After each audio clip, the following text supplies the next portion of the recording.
ले गई। लेकिन परीक्षित कहते हैं महाराज धर्म संस्थापनार्थाय संभवामि युगे युगे। भगवान का अवतार धर्म के लिए होता है और परस्त्री के वस्त्रों को चुराना ये कहाँ का धर्म है। लेकिन सुखदेव जी कहते हैं राजन परीक्षित अभी तुम भगवान की लीला को समझे नहीं हो। भगवान ने जब गोपियों को वस्त्र चुराए तो भगवान की उम्र थी 5 वर्ष की और 5 वर्ष का व्यक्ति नहीं बालक नहीं जानता कि स्त्री और पुरुष में क्या भेदभाव होता है प्यारे। और दूसरी बात वो साक्षात नारायण है तो समर्थ को नहीं दोष गोसाई रवि पावक सुर सर की नाई। इसलिए वो समर्थ है वो कुछ भी कर सकता है। और तीसरा भगवान ने किसी गोपी के कपड़े नहीं चुराए। ये गोपी कौन है? ये गोपी है जीव और कृष्ण कौन है? कृष्ण है ईश्वर। तो ईश्वर रूपी कृष्ण ने जीव रूपी गोपी के अविद्या रूपी वस्त्रों को चुराया है प्यारे। किसी लहंगा प्रिया को भगवान ने नहीं चुराया है क्योंकि अविद्या लगी हुई थी। यही तो अविद्या थी कि नग्न अवस्था में स्नान करती थी। वो अविद्या का जो पर्दा था वो हटाया भगवान ने। तो भैया भगवान समर्थ हैं। लेकिन सुखदेव जी कहते राजन परीक्षित भगवान सोचते हैं कि जब ब्रजवासियों को मैं मिल गया तो फिर ब्रजवासियों को भटकना क्यों। अनन्यास चिंतयन्तो मा योजना परिपासते तेषां निक्ता विभुक्ता नाम योग क्षैमं वहाम्यहम्। जब मैं इनको प्राप्त हो गया तो क्यों भटक रहे हैं? क्यों इंद्र की पूजा करते हैं ये लोग? और इंद्र को घमंड हो गया है और जहां घमंड आ जाता है अभिमान आ जाता है तो भगवान उसको सुधारने के लिए पूरा प्रयास करते हैं। तो आज भगवान ने देखा कि मैया बढ़िया पापड़ पकौड़ी रसगुल्ला बना रही हैं। बढ़िया सुंदर सुंदर पकवान बन रहे हैं।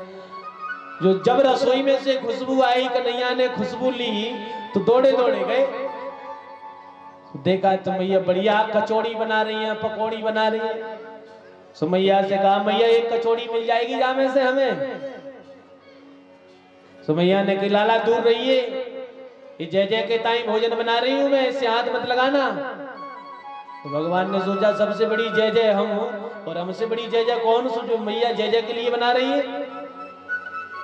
मैया ने चिल्ला करके डांट दिया कन्हैया को। कन्हैया दौड़े दौड़े बाबा के पास पहुंचे। बाबा से कहा बाबा मैया सुंदर पकवान बना रही है ना जाने किसके लिए बना रही है मुझे भूख लग रही है। तब नंद बाबा ने पूरा वृतांत बताया कि हम इंद्र की पूजा करते हैं हर वर्ष और जब इंद्र की पूजा करते हैं इंद्र प्रसन्न हो जाता है इसलिए वो हमें जल देता है। हमारी जमीन हरी भरी होती है हमें अन्न की प्राप्ति होती है। लेकिन भगवान ने कहा पिताजी ये सब गलत है। कन्हैया ने नंद बाबा से कहा बाबा ये सब गलत है। कोई किसी को पानी नहीं देता कोई किसी को अन्न नहीं देता। कर्मणा जायते जंतु कर्मणैव विलीयते सुखम दुखम भयम क्षेमं कर्मणैव विपद्यते। कर्म प्रधान वेश्वर चराचर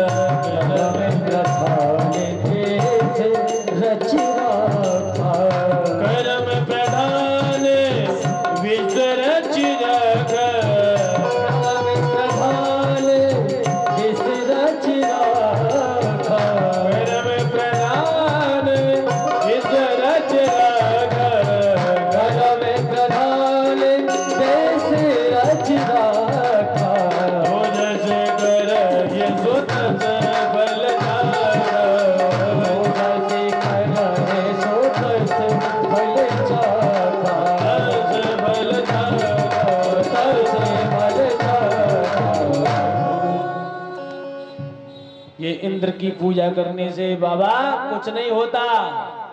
अगर तुम मेरी बात मानो तो मैं बताऊं। बोले बताओ कि आज से इंद्र की पूजा बंद करो और हमारे गोवर्धन की पूजा करो।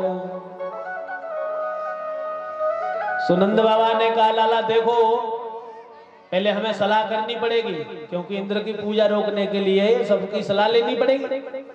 तो सबकी जब सलाह ली नंद बाबा ने, तो सब लोगों ने कहा कि नहीं ऐसे कि हमें कोई हर्ज नहीं है इस बात में कि हम इंद्र की पूजा बंद कर, हम कर देंगे, लेकिन हमारी कुछ शर्तें हैं। बोले क्या? बोले पहली शर्त तो ये है कि हमने आंखें बंद कर ली और तुम्हारे गोवर्धन ने भोग लगा लिया, ऐसा नहीं है, तुम्हारे गोवर्धन को साक्षात प्रकट होना पड़ेगा। और दूसरी कि हमारी टूटी फूटी पूजा से तुम्हारे गोवर्धन भगवान को प्रसन्न होना पड़ेगा। बोले मंजूर है। और तीसरी आपसे हमारी ये है शर्त कि इंद्र की पूजा बंद कर रहे हैं और इंद्र अपनी पूजा बंद होने से कहीं कुपित हो गया, कहीं क्रोधित हो गया, तो उसने कोई उपद्रव किया तो उससे आपको हमारी रक्षा करनी पड़ेगी। भगवान ने कहा चिंता मत करो। सभी की सहमति हुई तो बढ़िया सुंदर सुंदर 56 प्रकार के भोग सभी के घर में बनाए हैं और अपनी अपनी बैलगाड़ी तैयार करके गोवर्धन के लिए प्रस्थान करने लगे।